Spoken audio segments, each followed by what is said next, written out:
यंदाचं हिवाळी अधिवेशन गाजलं ते म्हणजे संतोष देशमुख हत्याकांडामुळे आणि सुरेश धस यांनी ज्या पद्धतीनं आरोपींच्या अटकेची मागणी लावून धरली त्यामुळे सुद्धा हे अधिवेशन गाजलं. आपल्या सोबत आहेत आणि अजितदादा आता गावी गेलेले आहेत. त्या ठिकाणी त्यांनी पीडित कुटुंबियांची भेट सुद्धा घेतली. त्या ठिकाणी घोषणाबाजी करण्यात आली की धनंजय मुंडे यांना मंत्रिमंडळातून काढून टाका.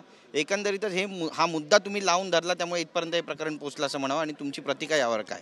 हे बघा, माझी जबाबदारी आहे. माझ्या जिल्ह्यामध्ये अतिशय भयानक अशा प्रकारची घटना घडलेली आहे.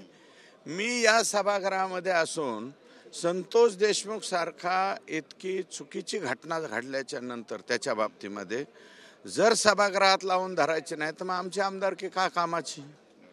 उद्या संतोष देशमुखच नाही, कोणी त्या सोनवण्याच्या बाबतीत तसं घडलं असतं किंवा एखाद्या हांग्याच्या बाबतीत घडलं असतं, आणखी कोण्याही समाजाच्या माणसाच्या बाबतीत घडलं असतं तरी मी याच पद्धतीने लावून धरलं असतं.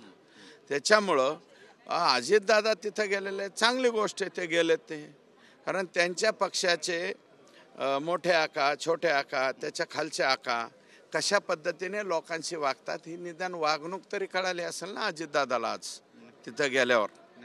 हो, धनंजय मुंडे यांचं तुम्ही कुठेही नाव घेत नाहीये, मग सरकार कारवाई कशी करणार हा सुद्धा एक मोठा प्रश्न आहे. अजून मी धनंजय मुंडेंचं नाव नाही घेतलं आणि वाल्मिक कराडांचं नाव नाही घेतलं.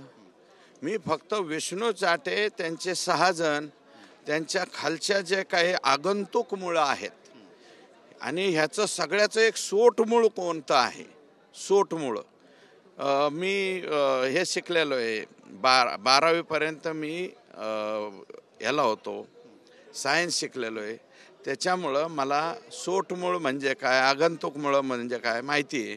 तर माझं म्हणणं आहे की हे जे सोटमूळ आहे याचं म्हणजे आका, हा पहिल्यांदा आका पकडू द्या. आका जर त्याच्यामध्ये आला तर आका आणि विष्णू चाटेन हे आगंतुक मुळं आहेत.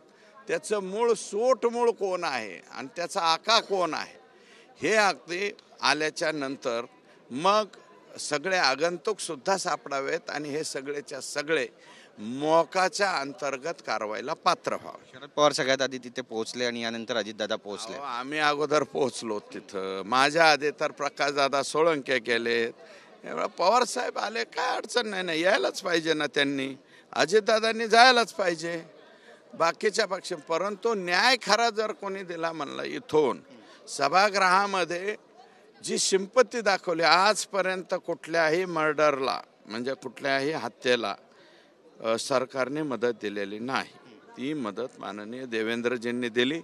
माझं मत आहे की ते जर भेटायला गेले असते त्यांनी त्यांच्या पक्षाच्या वतीने काहीतरी जाहीर करावं ना. केलं असेल का नाही मला माहिती नाही. पण ते धागेदोरे पोचतात असं तुम्हाला दिसतंय का? आता मी ते वेग स्टेटमेंट करणार नाही.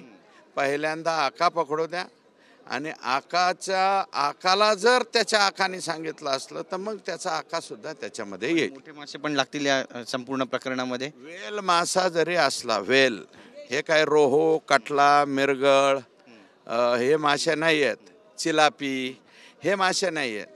देव मासा, वेल मासा, वेल मासा जरी आला जाळ्यात तर मग पकडला जाणार. नक्की सुरेश साहेब, एकंदरीतच हे प्रकरण इतकं हीनच आहे, संपूर्ण महाराष्ट्र या घटनेनं हादरला.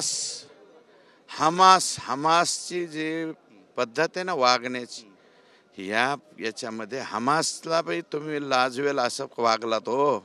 हमासला किंवा इसिसला असे गळे चिरतात ना, ते तरी डोळे बांधून गळे चिरतात. अरे तुम्ही किती वेळ मारलं राव? 4 तास मारित असतात का एखाद्या माणसाला? 2 लिटर रक्त गेलं ना पोटात. हे मी नाही, त्याचा 8 पाणी रिपोर्ट आला ना, 8 पाणी मी नाही, मी काढला का? मेडिकलने काढलाय ना.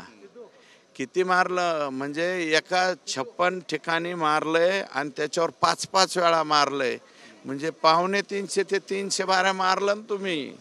इतक्या बाऱ्या मारायला काय बिघडिलं होतं बाबो त्यांनी तुमचं? त्याच्या चिल्ले पिल्ले आज तुम्ही उघड्यावर टाकून दिले. अरे काय वागण्याच्या पद्धती आहेत, काय नाही. जरा नीट वागा. मुंगी मारायचं सुद्धा लायसन नाही, तुम्ही माणसं मारायला का दुपारा? आणि हे पीक विम्याचे घोटाळे हेच हे नाव आता शोधल्यावर त्याच्यात बी मोका लागल ना. मग सगळेच एकदा हे जाऊन बसू द्या ना बिन भाड्याच्या खोलीत. तुम्ही पीक विम्याचा सुद्धा मुद्दा उपस्थित केला, तिथे पण घोटाळा दिसतोय, पण त्यातही तुम्ही कुणाचं नाव घेतलं? तुम्ही म्हणा तुम्ही गजनी झालेला आहात, तर सरकार पण गजनी झालं, मग कसं काय कारवाई होणार? मी गजनी नाही हो, गजनी मधला राजकुंद्रा झालो मला. तुम्ही मला गजनी बाबा कशाला करता बाबा? राजकुंद्रा झालो मी त्याच्यातला.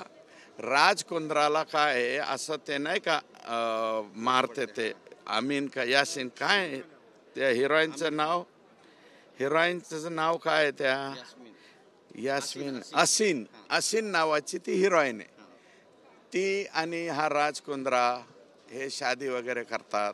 आणि ते आमिर खान आणि ती असीन लग्न वगैरे करते. ते नवीन फ्लॅटमध्ये जायचं असतं, पण तेवढ्यात तो गजनी बाबा येतो. तो गजनी बाबा मला कशाला करतो? गजनी बाबा कोण असेल ते शोधू दे तिकडं. तर तो काय करतो, एक ठोका टाकतो त्याच्या डोक्यामध्ये. त्याच्यात ती असीन तर मृत्यू पावते, पण तो राजकुंद्रा जिंकतो आणि त्याचं म्हणजे आमिर खान जगतो तो. आणि नंतर त्याची काय होते, शॉर्ट टर्म मेमरी होते. त्याच्यामुळं माझी सुद्धा सध्या शॉर्ट टर्म मेमरी झालेली आहे. मला 2023 पासून आत्तापर्यंत कोण कृषी मंत्री होतं हे लक्षात राहत नाही, विसरून जातो. आत्ता मला वाटतं हे होते, त्यात पुढं गेलं की वाटतं ते होते, आणि त्याच्या पुढं गेलं की ते होते, असं मला वाटतं बरं का. म्हणजे मी सध्या गजनीमधला तो आमिर खान आहे असं समजा. गजनी कोण आहे तुमच्या आयुष्यातला? माझ्या नाही आयुष्यातला, शेतकऱ्यांच्या आयुष्यातला गजनी तपासायचा आहे ना. कोण आहे त्याचं नाव घेणं? नाही, परळी तालुक्यातलेच लोक, परळीचे CSC सेंटर, परळी तालुक्यातले शेतकरी जे धाराशिवमध्ये विमा भरताय तेच लोक, उर्वरित बीड जिल्ह्यामध्ये विमा भरतात तेच लोक. आता नावं येतील ना पुढं सगळे. माझ्याकडं तर एवढा मोठा गठ्ठा आहे, दाखवला ना तुम्हाला मी हे सभागृहात दाखवला. तेच लोक परभणीत पीक विमा भरतात. आता ह्यांची व्याप्ती जी आहे, यांची व्याप्ती कुठपर्यंत गेलेली आहे ते मुख्यमंत्र्यांनी सांगितलं. तेही व्याप्ती आम्ही सगळेच्या सगळी हा जो पॅटर्न दाखवलेला आहे, बोगस पीक विमाचा बीड पॅटर्न पोहोचला परभणीत.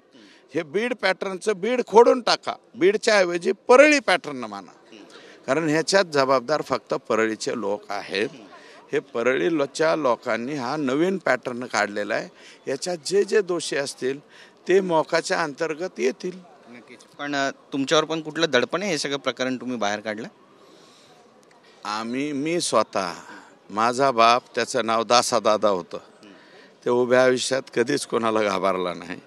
आणि सुरेश धस कोणाच्याच बापाला भेट नाही, हे तुम्हाला स्पष्ट सांगतो. धन्यवाद आमच्याशी बोलल्याबद्दल. कॅमेरा पर्सन योगेश गुरवसह गिरीश गायकवाड, TV9 मराठी, नागपूर.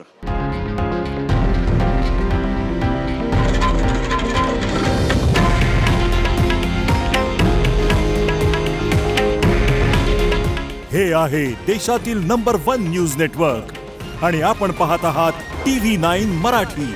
काळजी तुमची, हित महाराष्ट्राचं.